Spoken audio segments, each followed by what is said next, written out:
Hi, I want to tell you about this book we just published called 21 Stories of Transition. It's the transition movement's contribution to the climate negotiations which take place in Paris this December. We felt that rather than just producing another list of demands and graphs and charts, that we would do what the transition movement does best, which is to pull together inspiring stories of what people around the world, people like you, are doing in their communities. So we went out to the transition movement, 50 countries now, in thousands of communities, and asked them to send us in their stories that they'd like us to share with COP21. And they did. We had loads and loads of stories.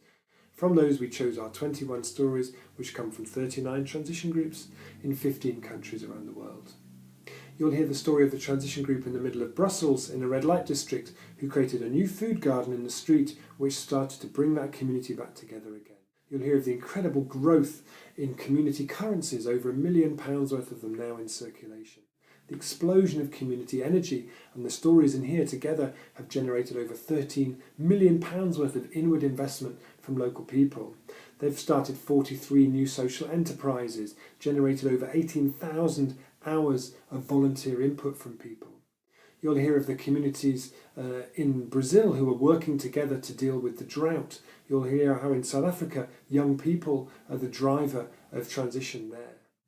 But when you really look through the stories here, actually what are they doing? The food garden stories in here, what are they really growing?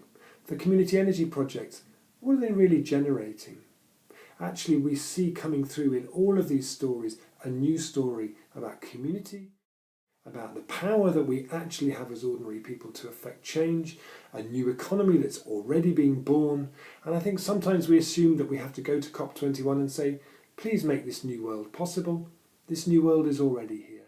It's happening in thousands and thousands of places. It's not waiting for permission. It's spreading fast. It's doing amazing things. The stories in this book are the perfect antidote to pessimism, to cynicism. Another world's not only possible, but it's already here. It's happening on your street. It's happening in your town. So pick up a copy of 21 Stories of Transition and inspire yourself. Pass it round your friends. You never know what it'll lead to happening where you live.